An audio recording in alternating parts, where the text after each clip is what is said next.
no es de los de la paz de Dios, sino que es algo que va totalmente unido, aunque no lo parezca. Y el título ya lo veis, Salmo 92, un cántico para el sábado. Ya sé que muchas personas creen que el sábado ya no es el día de Dios, que quedó obsoleto, clavado en la cruz y no sé cuántos argumentos absurdos más. De todo ello ya hemos tratado ampliamente en estudios bíblicos para echar por tierra esos falsos argumentos. Por tanto, aquel que dude, que lo mire y luego diga el qué. Y por tanto nosotros nos vamos a centrar en la palabra de Dios auténtica, sin adulteraciones. Con lo cual vamos a creer lo que debemos creer. Y nos vamos a alegrar con lo que nos debemos alegrar.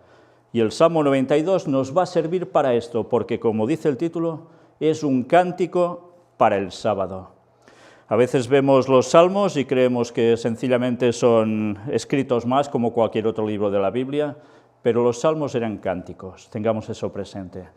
Pero a su vez vamos a aprender de la letra, porque como decía el apóstol, hemos de estar también con el razonamiento cuando leemos. Intentaremos comprender el significado de ese capítulo que nos va a servir para todos. Vamos a empezar con una oración.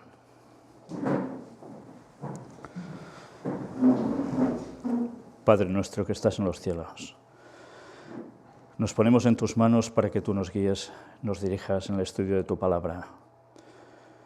Y queremos agradecerte por la inmensidad de ella, porque tiene una trascendencia que nunca alcanzaremos a poder desarrollar del todo. Nunca quizás conseguiremos comprender del todo, pero gracias a ti tendremos toda la eternidad para ir indagando en tu amor y todo lo que tú quieres para nosotros. Por eso, Señor, te queremos pedir que nos ayudes a ser salvos, que nos ayudes a estar firmes y arraigados en ti y a seguir creciendo para poder irnos contigo en tu regreso. Perdona nuestros pecados, cuida de todo tu pueblo. En el nombre de Jesús te lo pedimos todo. Amén.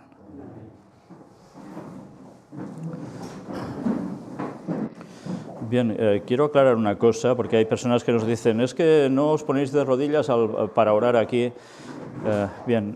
Los que predicamos nos ponemos de rodillas antes de emitir en directo, mientras la congregación permanece en pie, y después ya empezamos a emitir. En la emisión, quien predica no se pone de rodillas porque la cámara no lo puede captar. Por tanto, como es cámara ya fija, lo hacemos así. Pero el resto de la congregación, aquí en este nuevo local, gracias a Dios, sí se pueden poner de rodillas. Dicho esto, creo que es una nota aclaratoria que vale la pena para que no penséis que somos irreverentes. Y hablando de no ser irreverentes, vamos a hacer algo que es de profunda reverencia. Y es alabar a Dios, sobre todo en sábado. Evidentemente, cada día hay que alabar a Dios, pero hay un día en concreto que es el día que debe ser especialmente para congregarnos y especialmente cantar también, no solo hablar de Dios. Y hay un salmo en la Biblia, que es el Salmo 92.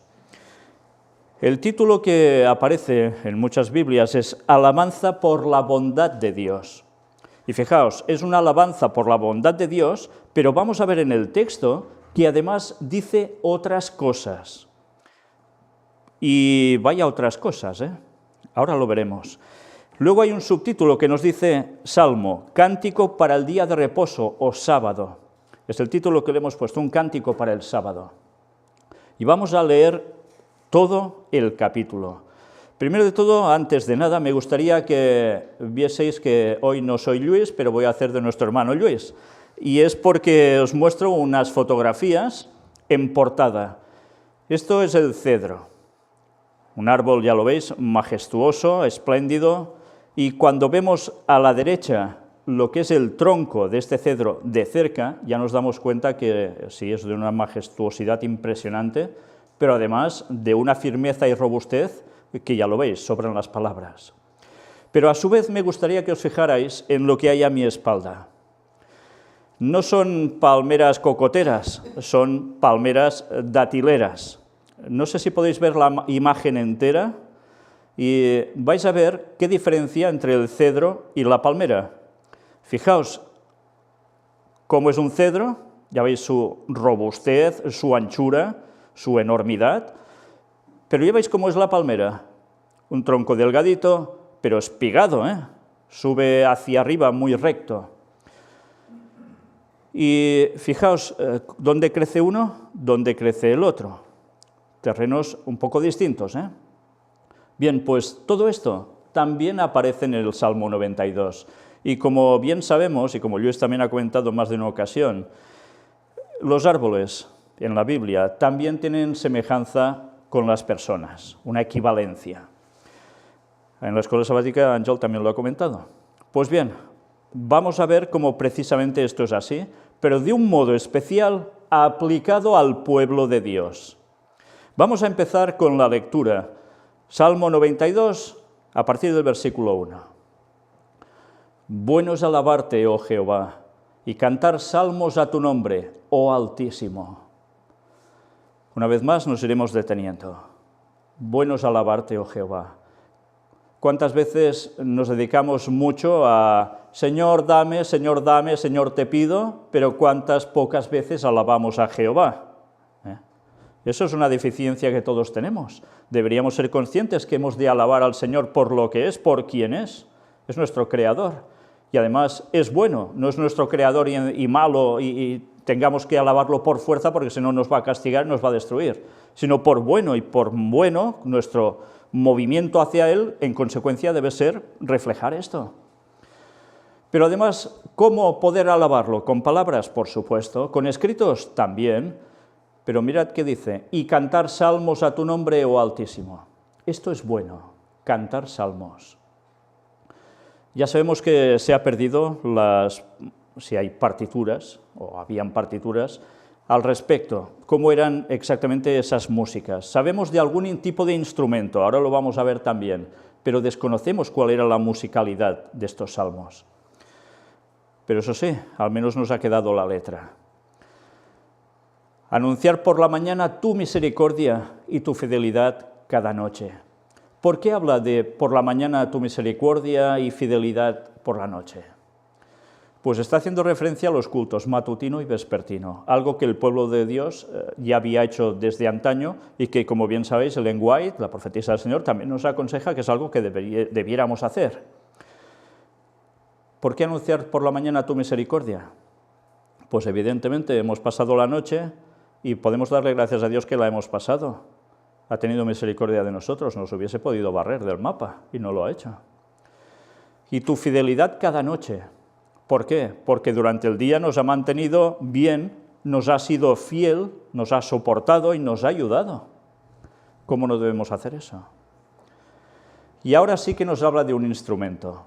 En el decacordio, y mirad, otro instrumento, y en el salterio, en tono suave con el arpa. Bien, son tres tipos de instrumento que tienen que ver con cuerda. Decacordio, salterio, arpa.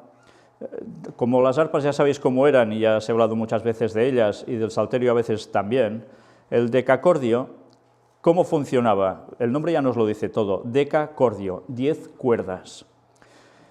Vamos a saltar imagen para que veáis cómo era un decacordio.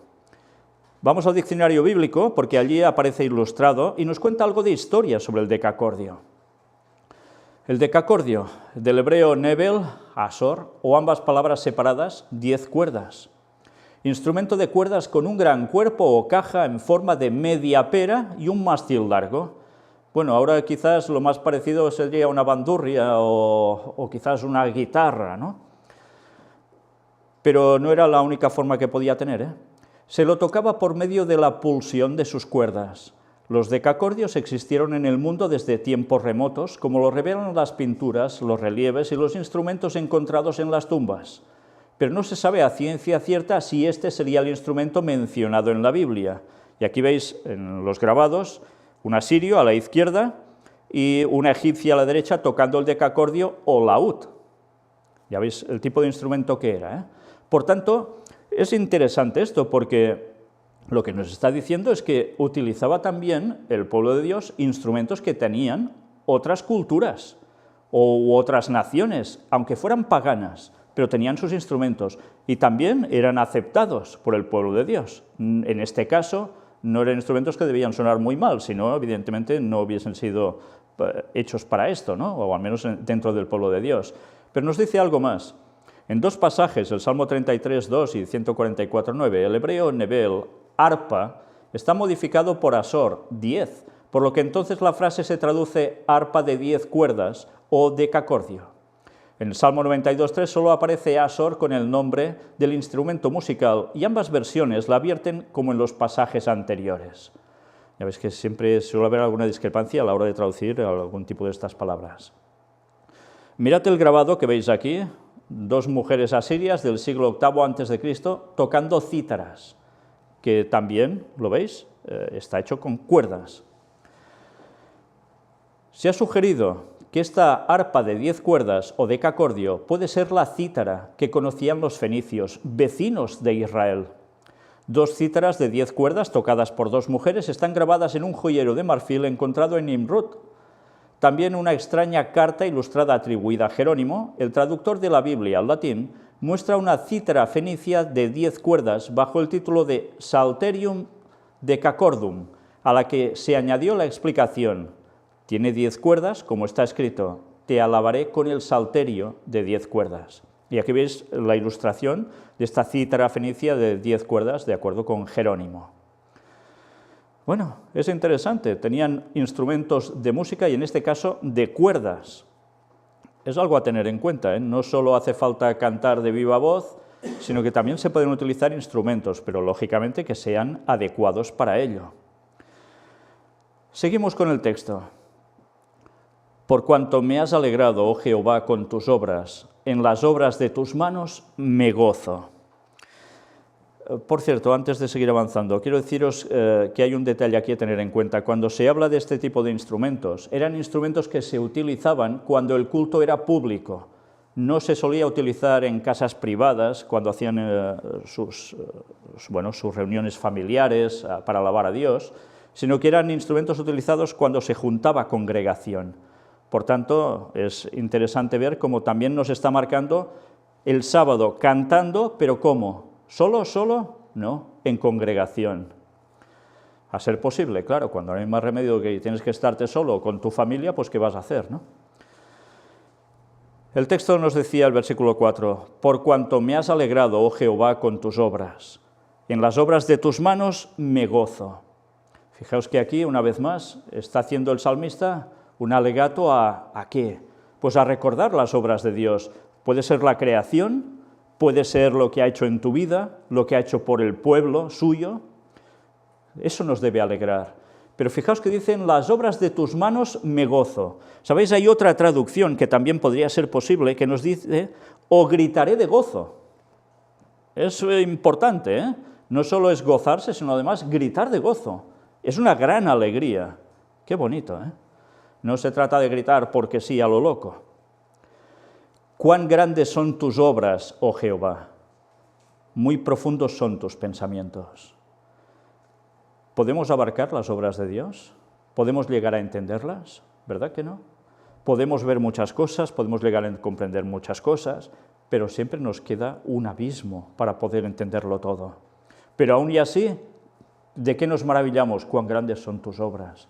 ¿Qué hacemos por la noche cuando miramos una noche totalmente estrellada? ¿Os quedáis tan anchos? Bueno, hay personas que, por desgracia, últimamente esto ya no lo ven nunca porque viven en núcleos que las estrellas prácticamente no las ven. Mucha luminosidad, grandes ciudades, etc. Pero cuando se tiene el privilegio de ir uno al campo, a un monte, y no hay tanta luz, precisamente, uno se queda asombrado de ver qué cantidad de estrellas. Y ante eso, ¿cuál es la reacción? Bueno, no sé, habrá algunos que quizás se quedarán tan anchos, otros les dará por empezar a elucubrar sobre cómo fue generado el cosmos a través de fuerzas extrañas y demás, pero al que sigue a Dios, ¿a qué le lleva? A alabar al Señor, porque ves que eso es de un poder impresionante. Y que es curioso, porque alguien que ha hecho toda esa magnitud de firmamento y en cambio es capaz de estar por unas personitas que se mueven en un planeta diminuto en medio del universo y ser capaz de venir a morir por nosotros, para darnos una salvación, el único mundo habitado que ha caído en pecado y deja su trono para venir aquí a salvarnos. ¿Esto no debe maravillarnos? cuando vemos el firmamento y vemos el sol, la luna, las estrellas, todo el bosque, todo lo que ha hecho, ¿no nos quedamos maravillados y no podemos alabar a Dios acaso? Muy profundos son tus pensamientos. A veces queremos comprender a Dios demasiado y no podemos, y que empezamos a elucubrar el por qué ha hecho esto, por qué ha permitido lo otro, y hay veces en que nos es imposible poder determinar las cosas. Pero el Señor sabe sus cosas. Él tiene siempre un porqué, y algún día conoceremos. Pero sus pensamientos, en la medida que Él quiere, también nos los pone en nosotros para que vayamos comprendiendo más de su magnitud. Pero hay una diferencia. Ya veis, esta es la parte positiva, ¿eh? Ahora viene la parte negativa. El hombre necio no sabe, y el insensato no entiende esto. Y vaya si es así. Le podrás hablar de Dios a algún ateo y decirle, mira el firmamento, qué bonito, y mira esto y lo otro, y qué belleza en cada flor y cada... Y se dirá, sí, vale, ¿y? Y no va a percibir o querer percibir que hay un creador detrás de todo esto. Se va a quedar absolutamente igual o peor, arremeterá contra lo que tú crees porque lo verá infantil, tonto, etcétera, cuando la ciencia nos enseña que bla, bla, bla, ¿no? Necios. Esa es la palabra, necios. El insensato no entiende esto. Y a veces queremos explicarles y les volvemos a insistir y les queremos aclarar y no hay nada a hacer. ¿Sirve de algo? ¿Sabéis? Hay unas palabras de un texto bíblico que dice no dar perlas ¿a quién? A los cerdos. ¿Qué van a hacer con las perlas? ¿Eh? Pues es evidente, llega un momento en que ya no vale la pena seguir insistiendo. No sirve de nada. El mensaje está dado, pues si Dios puede ya lo hará que fructifique, si no, no sigas insistiendo, porque al final lo único que conseguirás es una enemistad que aún va a ser peor.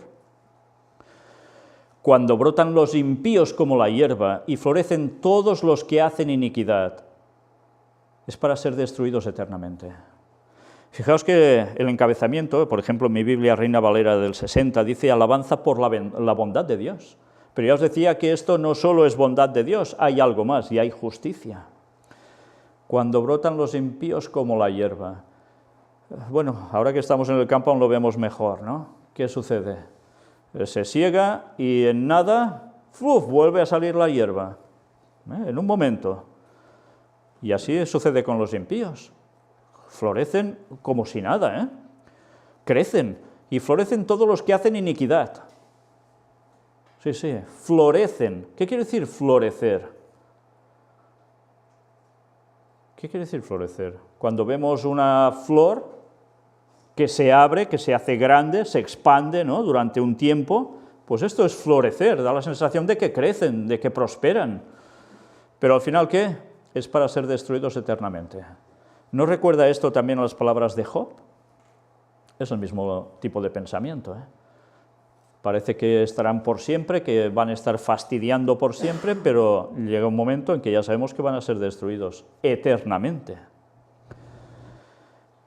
Destruidos eternamente. Dice aquí, destruidos siempre sin parar por la eternidad, que seguirán siendo destruidos. No, dice destruidos eternamente. Por tanto, quedarán destruidos por la eternidad. No se seguirán destruyendo continuamente por la eternidad. Por tanto, ese concepto de infierno, como nos lo venden muchas creencias, católicos y protestantes incluidos muchos de ellos, pues es falso, no es así. Ese infierno, esa paga por el pecado, tendrá su fin, cuando haya cumplido su propósito. Mas tú, Jehová, para siempre eres altísimo. ¿Es así o no? Siempre. A Él le da igual si tú vas bien o mal, ¿le da igual a Dios? No, no le da igual. ¿Pero le beneficia a Él si tú vas bien o mal? A Él, en verdad, esto no le afecta, porque está por encima de todo ello, es el Altísimo, pero en cambio se preocupa y por eso demuestra ese amor. ¿Por qué aquí tus enemigos, oh Jehová? ¿Por qué aquí perecerán tus enemigos? Serán esparcidos todos los que hacen maldad. Y es un canto de sábado, y nos está clamando, ¿para qué? Para justicia.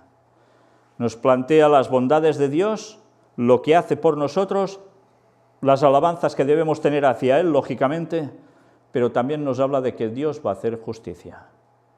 Ah, no, Dios no va a hacer eso porque Dios es bueno y esto es contrario. Y si dice esto es que este no es el auténtico Jehová, este es Satanás y le adoráis, etcétera, etcétera. Estoy harto de oírme estos discursos cada semana en los escritos que me envían. Pues una vez más, si no quieren entender, si quieren seguir siendo necios, ¿qué vamos a hacer? Ya bastante hemos demostrado quién es quién. Pero tú aumentarás mis fuerzas como las del búfalo. Seré ungido con aceite fresco.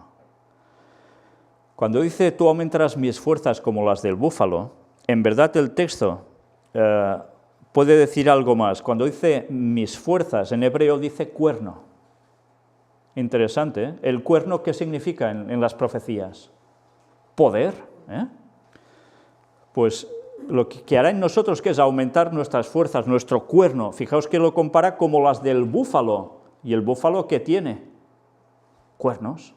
¿Y el búfalo es un animal enclenque que no tira hacia adelante? No, ni mucho menos. Cuando dice búfalo también es equivalente a buey salvaje. En el caso, sea uno sea otro el animal, son animales con una potencia tremenda. ¿Pero esto se consigue por sí mismo? No, porque Él es capaz de aumentar nuestras fuerzas como en comparativa a las de este animal. Seré ungido con aceite fresco. El ungimiento del Espíritu Santo, a través del aceite que se derrama sobre nosotros. Pero dice aceite que esté agrio, que esté podrido, que esté viejo, que esté... No, aceite fresco. Por tanto, el Espíritu Santo en nosotros, ¿qué va a producir? La frescura de seguir creciendo en Cristo, de seguir estando en la palabra y hacerla renovar continuamente. Y luego nos añade, y mirarán mis ojos sobre mis enemigos, oirán mis oídos de los que se levantaron contra mí, de los malignos. A veces creemos que los enemigos pueden más que el pueblo de Dios. Sí, ¿cuántas veces el cristiano o el creyente a través de la historia no se ha visto superado por los enemigos? A tal punto que se desmoraliza, a tal punto que dice, pues yo tendría que hacer el mal como ellos para prosperar también, y ellos pueden sobre mí y me afligen. ¿Y no vemos los escritos del rey David también?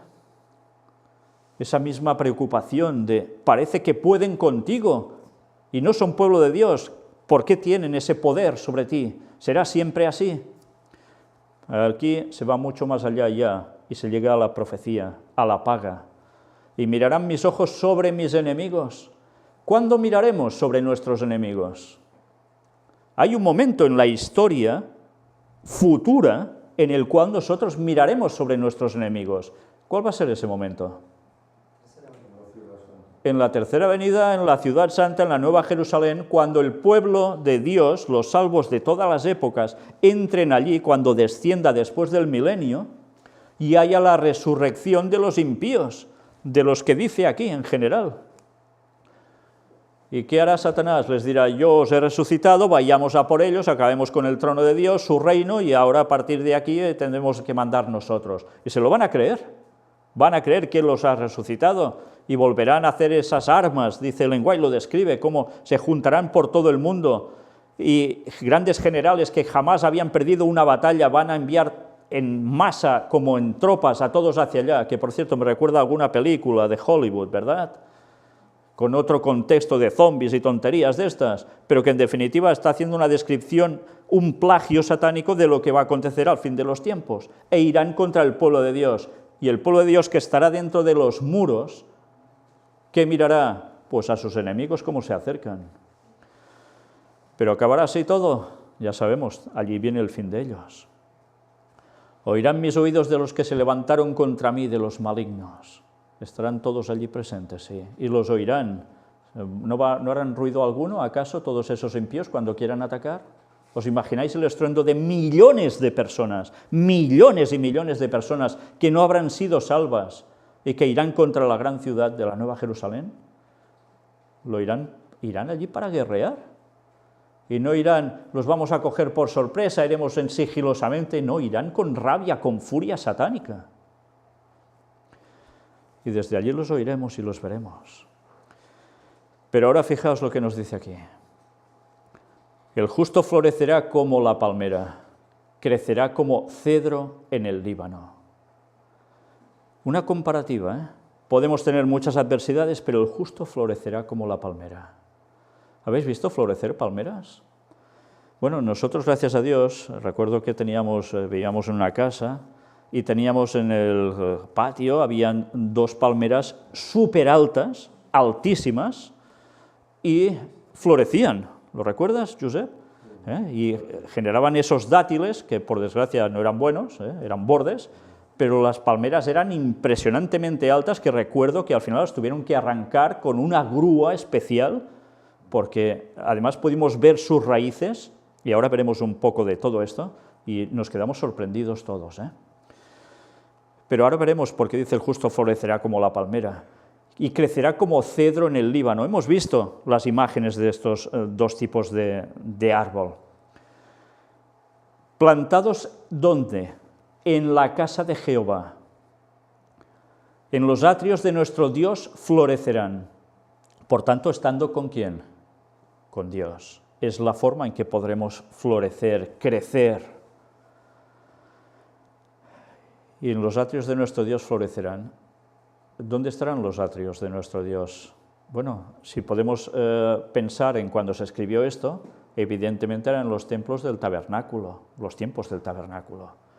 Pero pasan los años, hubo templo, ya no hay templo, y cuando al final haya terminado todo, ¿dónde estaremos nosotros? Durante 1000 años. En el cielo, en los atrios, en los patios de la casa de Dios. Y allí vamos ya a florecer del todo. Ya no habrá ningún problema, ya no tendrás impíos acechando, fastidiando, ni nada parecido. Se habrá hecho de momento justicia porque estarán muertos. Y Satanás y sus ángeles no podrán acceder al cielo. Por tanto, tendremos el qué durante 1000 años, paz, la paz de Dios. Después ya sabemos lo que continúa, ya lo hemos estado tratando.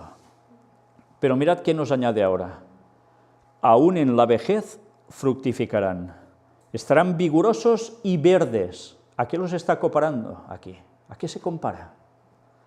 A la gente ya de una edad, de vejez, que dice que fructificarán vigorosos y verdes. Por tanto, ¿a qué nos está comparando? Pues a árboles, a vegetación, quizás la misma que hemos visto aquí antes, ¿no? Y ahora una pregunta. ¿Es verdad que en la vejez se puede fructificar? No estamos hablando de tener prole, descendencia, sino de fructificar espiritualmente. ¿Puede ser en la vejez? En la vejez normalmente las personas se jubilan, ¿verdad? Bueno, depende de qué países, claro. ¿No suele ser cuando tienen más tiempo libre? Debería serlo, lo lógico es así. Bueno, las cosas ahora cambian mucho porque, ya sabéis, se encoloma a los nietos a los abuelos durante todo el día para que los padres trabajen o se vayan de juerga por ahí y los abuelos pagan el pato siempre. Bueno, pero en verdad, ¿qué debe suceder? Pues que en la vejez uno debe tener más tiempo libre, por tanto, debe fructificar más porque tiene más tiempo, ¿para qué? Para las cosas de Dios. Para dar más el mensaje, para aconsejar más a otros en los caminos de Dios. Así debiera ser. Y esta es la promesa, aún en la vejez fructificarán. ¿Cuántas veces hemos visto cristianos que han ido haciendo edad con los años y que cuando se jubilaban aprovechaban más su tiempo para ir a repartir folletos, ir a predicar por las casas, lo que hiciera falta, prepararse más predicaciones? Esto lo hemos vivido, ¿verdad, Josep? Pues es como debe ser. Y dice, estarán vigorosos y verdes. No dice que estarán hechos un rábano podrido, sino todo lo contrario, vigorosos y verdes. Seguirán con fuerza. ¿Por qué? Hombre, evidentemente todo tiene su fin, lógicamente, ¿no? Pero durante un tiempo podrán ser así porque lo que harán fructificará, dará buenos frutos, dará resultados. ¿Y qué hace cuando una persona se consagra más a Dios, vive más para dar el mensaje a los demás? ¿Se vuelve más apática? ¿Se va quedando más recluida? ¿Se va quedando solo delante de la tele viendo canales uno tras otro? No hace esto, ¿eh? No hace esto. Lo que hace es todo lo contrario, vigorizarse porque se llena de la palabra de Dios y la da más aún. Para anunciar que Jehová mi fortaleza es recto y que en él no hay injusticia. Esto es lo que las personas de edad deberían también hacer, creyentes. Anunciar que Jehová, ¿qué es? Pues nuestra fortaleza, es recto. Y si es recto, es justo, porque ya lo dice, y que en él no hay injusticia. ¿Y os habéis fijado? Todo esto está en un salmo, todo esto es un cántico. Pues es un cántico precioso, porque nos está definiendo profecía aquí y aplicación para nuestros días. Y esto ha sido para la vida del cristiano siempre, o para el judío en esa época. Y todo esto era un canto para el sábado. Por tanto, nos está implicando que el sábado es amor hacia Dios, por tanto, es cuando nos juntamos con Él más abiertamente, pero a su vez nos recuerda algo. La obra creadora suya, por supuesto, el sábado es eso, conmemorar la creación, entre otras cosas, pero fijaos que todo esto nos lo enlaza ¿con qué?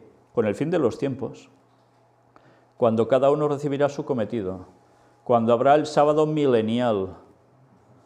Por tanto, este Salmo 92 nos está hablando de profecía absoluta, de historia del pasado, de conmemoración de nuestras vidas y de lo que debe acontecer en el futuro. Este Salmo nos habla, en definitiva, también ¿de qué? Del retorno de Cristo, de su segunda y de su tercera venida. ¿No es precioso? Y esto debemos cantarlo en sábado. ¿Y por qué en sábado? Porque el sábado va a ser cuando se cumplirá, en el sábado milenial, todo esto, o parte de esto. Bien, me gustaría que ahora nos fijásemos en esto otro que os voy a mostrar aquí. Son los comentarios de Ellen White sobre el Salmo 92, donde nos habla precisamente de estos árboles. Un cristiano como palmera. Es un escrito de la Review and Herald, de la revista, del 1 de septiembre de 1885. La palmera representa adecuadamente la vida de un cristiano. Se levanta derecha en medio de la calcinante arena del desierto y no muere, pues extrae su sustento de las fuentes de vida que hay debajo de la superficie.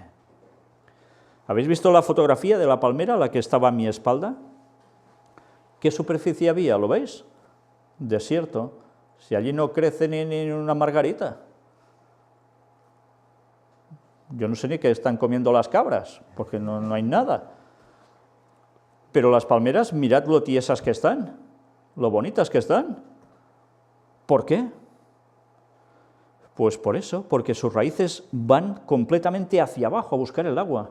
Yo recuerdo cuando extrajeron ese tipo de palmeras parecidas, en cierto modo, a las que veis aquí, en nuestra casa, las raíces eran finísimas, pero había montones y súper profundas, que se hizo un agujero enorme. ¿Por qué? Porque iban a buscar el agua hacia abajo. Bueno, pues era una enseñanza para nosotros ya, ver precisamente que esas palmeras eran un ejemplo de lo que debe ser un cristiano. A pesar del desierto en el que vivamos, ¿desierto de qué tipo? Del entorno, ¿verdad? No estoy hablando de cuestión física, de que no crece nada de vegetación, sino a nivel de situaciones de la vida, de que hay adversidad, desierto, y el cristiano sigue firme porque sus raíces están bien afincadas hacia abajo, buscando el agua. ¿Y qué es el agua? El agua de vida, ¿quién es? Cristo. El cristiano, una palmera en el desierto. Se cita precisamente el Salmo 92, 12. Ved al fatigado viajero que se esfuerza sobre las cálidas arenas del desierto, sin ningún refugio que lo proteja de los rayos de un sol tropical. ¿Os estáis imaginando el panorama, eh? Se termina su provisión de agua y no tiene nada con qué apagar su sed ardiente. Se le hincha la lengua, se tambalea como un ebrio. Desfilan por su mente visiones de su hogar y de sus amigos mientras cree que perecerá pronto en el terrible desierto. De pronto, los que están adelante emiten un grito de gozo. A la distancia, descollando sobre el monótono desierto de arena, está una palmera verde y floreciente. ¿Os fijáis? El grito de gozo, como decía el texto también, cómo lo asocia todo. La esperanza le reanima el pulso. Lo que vigoriza y refresca la palmera refrigerará el pulso febril y dará vida a los que están pereciendo de sed. Aquí nos habla de grupo incluso, un grupo, y los que van delante, que están como esta otra persona, ya sedientos, desmayando con el sol, con la insolación, que parecen ya borrachos, ¿no? Pensando en todo lo que tenían y que lo van a perder todo porque van a fallecer en definitiva. Y de repente una esperanza. Ahí hay la palmera verde. Por tanto, si hay palmera verde, ¿qué hay en el subsuelo o cerca? Agua. El agua de vida. Y esto es lo que hay para el cristiano. Momentos en que todo parece que está fatal a tu alrededor, que no hay solución, que no hay agua. Y alguien te dice, sí, allí hay agua. ¿Habéis visto una persona cuando ha perdido la esperanza? ¿Qué pasa con ella? Decae totalmente, incluso llega a la muerte. Sí. Se genera enfermedad por decaimiento, hasta el punto en que no ven esperanza en nada, entran en depresión y les viene a la mente que si suicidio o que ya se dejan de todo. ¿Por qué? Porque pierden la esperanza de esa palmera verde, no la ven en ningún sitio. Pero alguien les grita, mira, la palmera verde. Y el que sabe que eso significa que hay agua de vida, ¿qué hace? Reacciona. ¿Sabéis? Esto me recuerda también a situaciones típicas del deporte, para que entendáis la complejidad de la mente humana un poco. Personas que están haciendo un juego, el que sea, un partido de fútbol, por ejemplo, y cuando parece que ya está todo perdido y quedan nada, un par de minutos para que finalice el partido y van perdiendo por 1, de repente, de la forma más tonta, alguien mete el gol. Y que ellos que ya ni corrían ni se movían porque parecía todo desesperanzado, de repente empiezan a moverse que parecen locos. Pero si ya no tenían energía, ¿de dónde la sacan? Pues porque tienen la esperanza de que pueden hacer otro.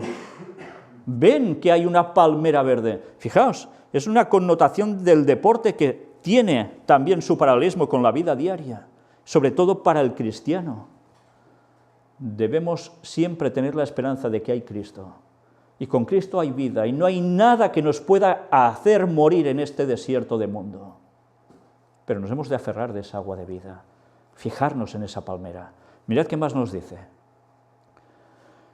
Como la palmera que extrae alimento de las fuentes de agua viva, se mantiene verde y floreciente en medio del desierto, también el cristiano puede extraer ricas provisiones de gracia de la fuente del amor de Dios, y así guiar a las almas cansadas que están abrumadas de desasosiego y casi por perecer en el desierto del pecado, a las aguas de las que pueden tomar y vivir.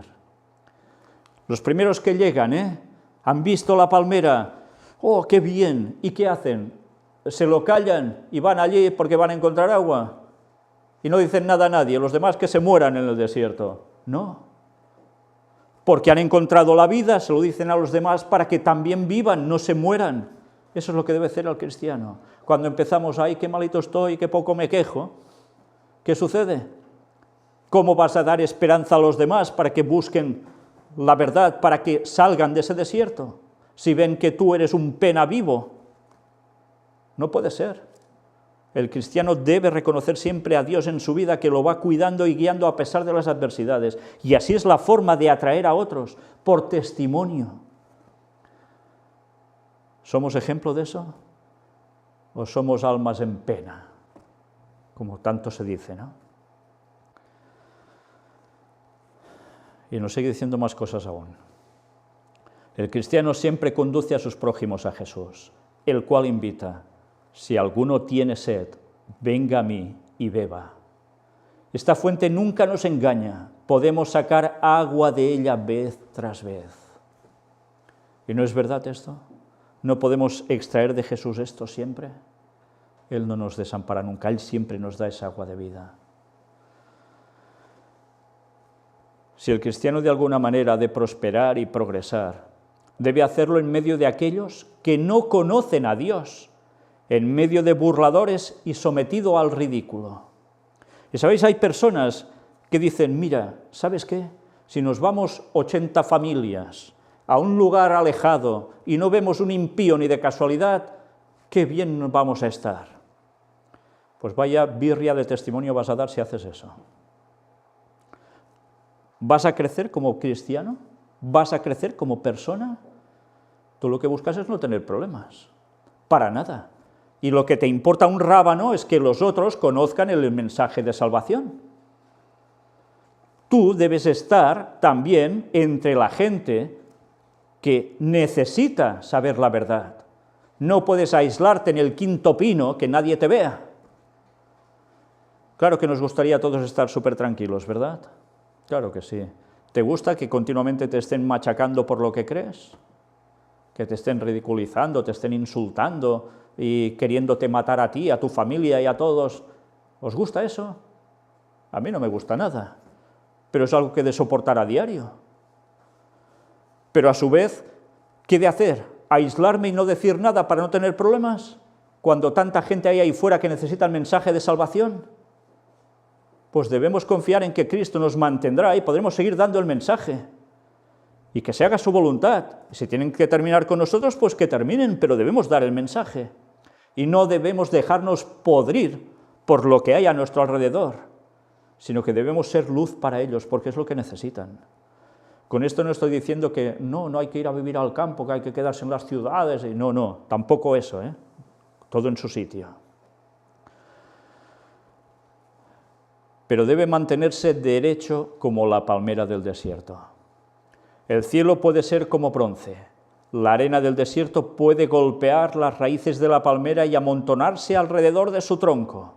Sin embargo, el árbol vive siempre lozano, fresco y vigoroso en medio de las candentes arenas del desierto.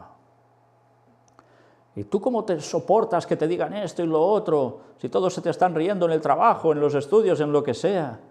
¿Por qué sigues alegre y aún sigues hablando del mensaje, de lo que tú dices de Dios? Pues porque tienes a Cristo, porque tienes la vida que Dios te da y que tú quieres que los otros participen de ella, que puedan ser salvos. Y esa es la base que debemos tener siempre en Cristo, a pesar de lo que sea adverso a nuestro alrededor. Remuévase la arena hasta llegar a las raicillas de la palmera y se descubrirá el secreto de su vida. Avanza hacia abajo, profundamente, por debajo de la superficie, hasta las aguas secretas ocultas en la tierra.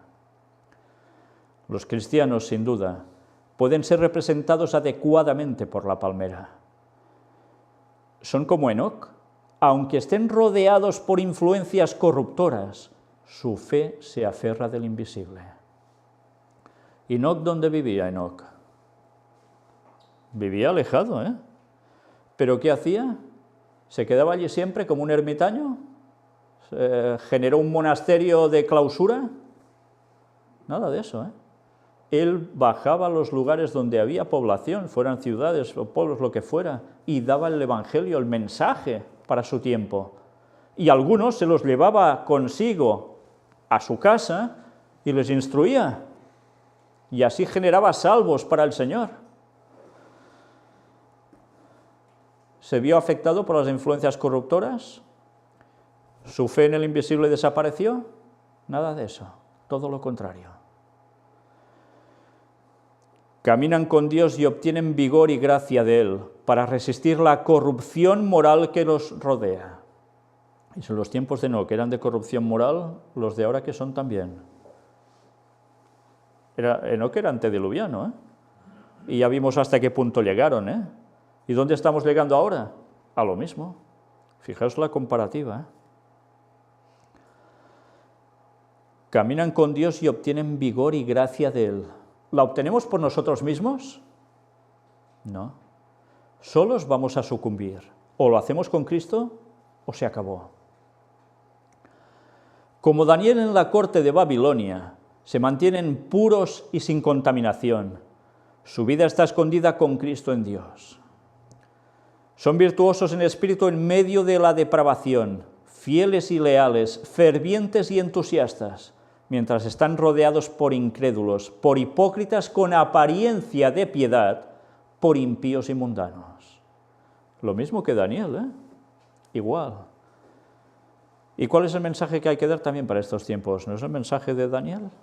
¿No debe revivir Daniel también ahora en nuestros días con lo que dejó escrito? Claro que sí. Y dejó escrito todo eso en medio de toda esta situación. ¿Y nosotros ahora vamos a ser distintos? Su fe y su vida están ocultas con Cristo en Dios. Jesús está en ellos como una fuente de agua que brota para vida eterna. La fe, como las raicillas de la palmera, penetra debajo de las cosas que se ven y extrae alimento espiritual de la fuente de la vida. Qué precioso, ¿eh? El tema de la palmera. Luis, ¿no lo habías tratado en la palmera? Pues ya tienes más argumentos aún aquí. Es precioso, ¿eh? Ahora ya cuando veáis una palmera también ya os vendrá todo esto a la cabeza, supongo, ¿no?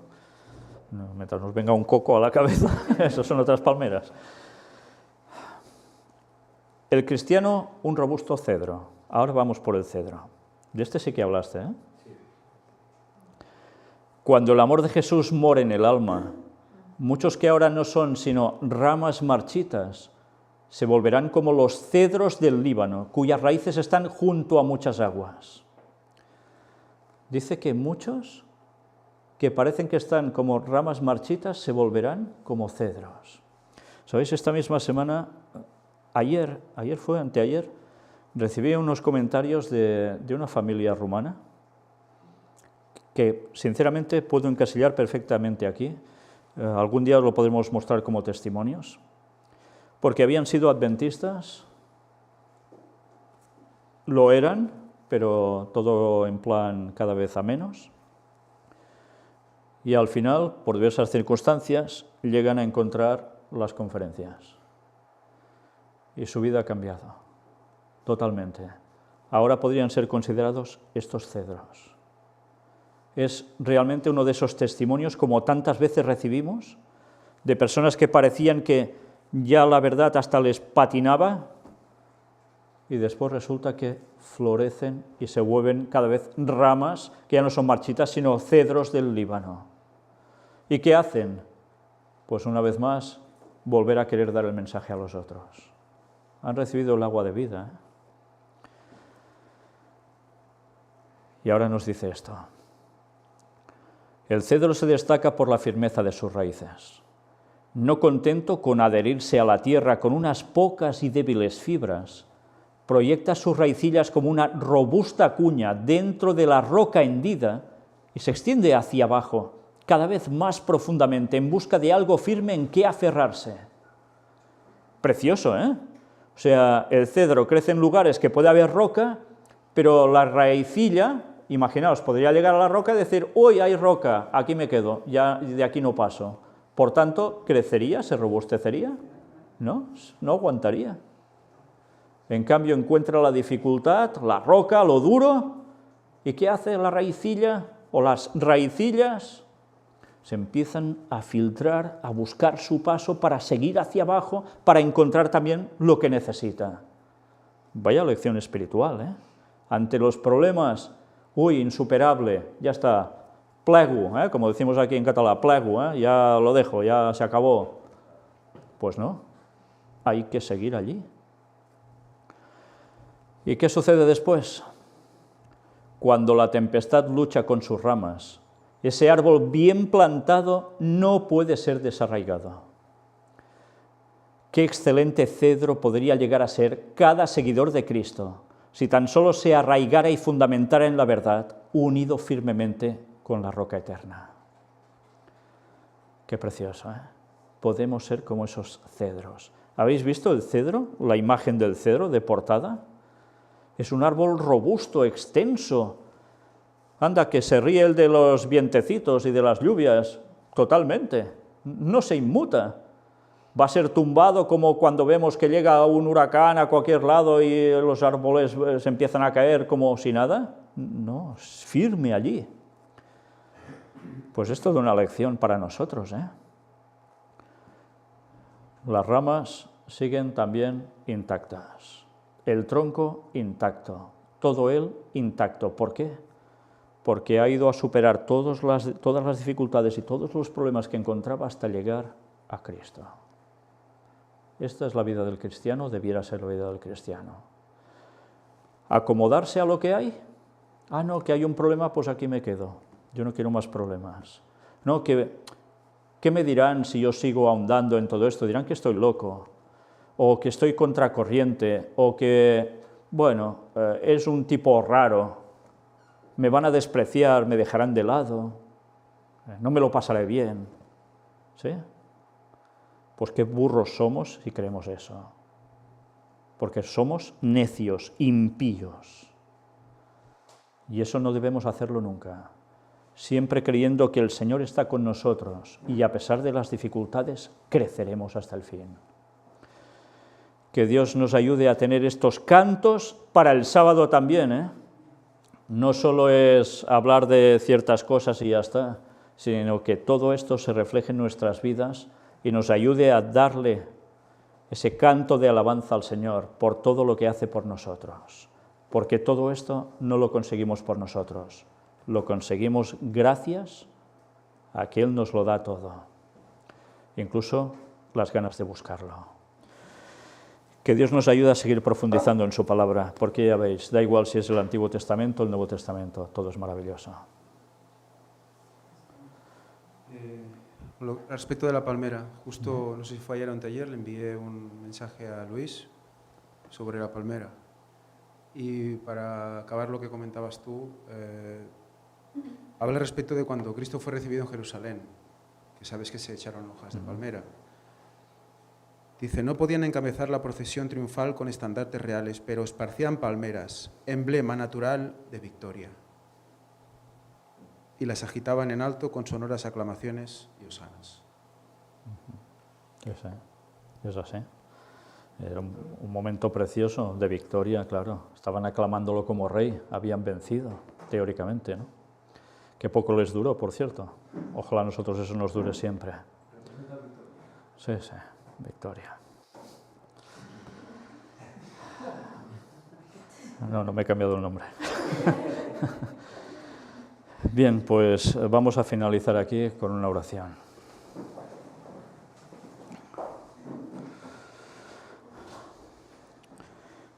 Padre nuestro, una vez más, Señor, solo podemos que agradecerte y alabarte por todo lo que haces por nosotros. Sabemos que a veces estamos en dificultades, todos hemos experimentado esto, porque en esta vida nadie puede decir que no estás en una sola dificultad. Incluso los impíos pasan por ellas. Pero nosotros te tenemos a ti. Y aunque el mundo a nuestro alrededor, entre el diablo y sus agentes y a los que mueve, nos lleven tantas veces a problemas, si estamos contigo vamos venciendo. Y eso es lo mejor que nos puede pasar. Ayúdanos, Señor, a estar firmes y a recordar especialmente en sábado estos cantos de alabanza, de todo lo que has hecho, haces y harás por nosotros. Y a recordarlo especialmente en sábado por todo lo que implica. Por eso debemos guardar tu santo día, porque sigue siendo profecía para el futuro, no solo es una cuestión de pacto de un pasado. Y por eso te agradecemos, Señor, que nos das tu día santo de reposo, tu único día especial santificado. Pero te agradecemos también porque en el resto de días podemos seguir haciendo que estas raicillas se sigan ahondando en tu conocimiento y que después del sábado podamos compartirlo todo lo que tú nos das y nos afiancemos todos en ti. Perdona todos nuestros pecados.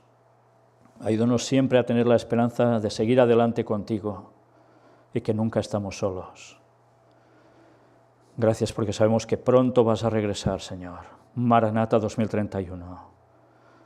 Bendícenos, Señor. Cuida de todo tu pueblo y añade a los que deben ser salvos. Y que no nos dejemos llevar por cualquier viento o tempestad de doctrina que va a tumbarnos con otras falsas creencias que se incorporan a la verdad. Ayúdanos a saber discernir para no caer, Señor.